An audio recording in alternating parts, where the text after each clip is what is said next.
Welcome to the Royal Road School of Carmelite Prayer. At present, we are studying the article written by Edith Stein entitled Love4Love, the Life and the Works of St. Teresa of Jesus. And today we will finish up our study of Chapter 9, God Alone, where Teresa is talking to us about supernatural prayer, the prayer of quiet, the first level, and then the prayer of union. And today we are going to hear Teresa talk to us about rapture. It's a little longer video today. So frequently the union increases to rapture, overpowered by the force of grace and supernatural joy. The soul loses the use of its lower powers and the control of its own body. And this is what Teresa tells us about rapture. So during rapture, it is almost always impossible to resist the supernatural power of attraction. The soul must have more decisiveness and courage than in the prior states. For when it is in these raptures, one feels carried away without knowing where one is going or what is going to become of one.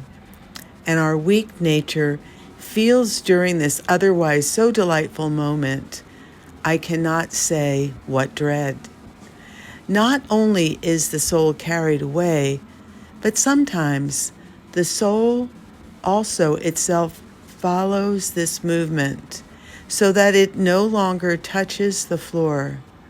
Should I want to be on solid ground again, I would feel under my feet astounding powers lifting me up against my will.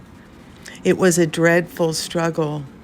I remained as though annihilated, and in fact, I saw clearly that if God wills something, all resistance to his omnipotence amounts to nothing. The effects of such extraordinary favor are great. First, it demonstrates to us God's omnipotence and teaches us that we are the masters of neither our bodies nor our souls, but that we have a divine master who does what he wants with them. The other effect is a rare detachment that I have no words to describe.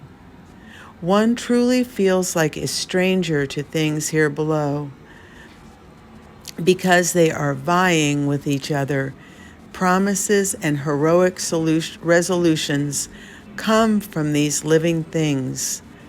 Lively desires, frank aversion to the world, a clear glimpse into its nothingness. Finally, this prayer leaves behind in the soul such great love that it could perish, not from pain, but from the tears of joy that it pours out.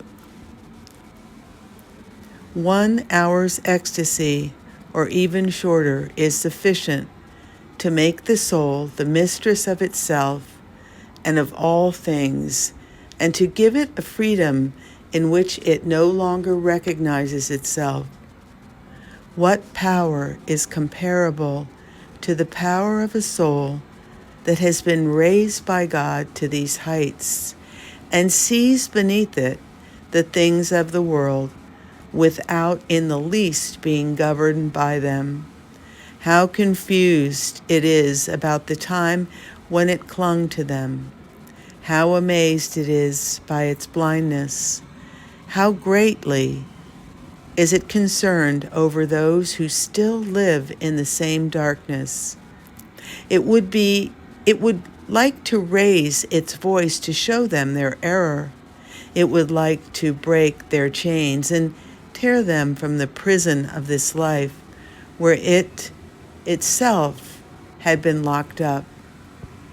But then, when it looks at itself, it not only sees the cobwebs or the great sins, but also the tiniest dusts, specks, or the tiniest spots.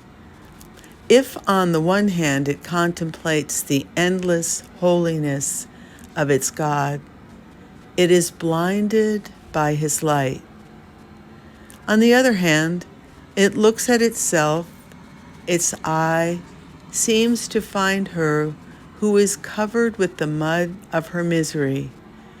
Oh, happy, 1,000 times happy, the soul whom God, through ecstasy, raises to the knowledge of truth.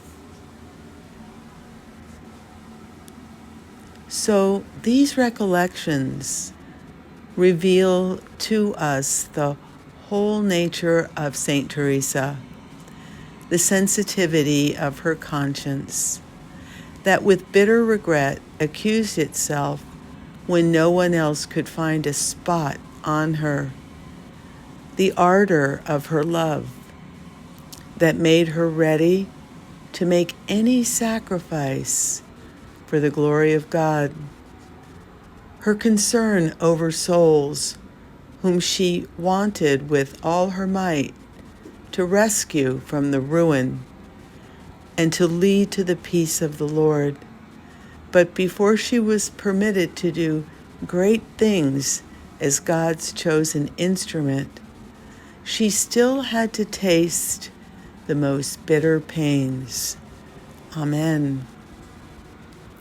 So we have completed chapter 9 of Love4Love, God Alone, and our next study will be chapter 10, entitled New Tests.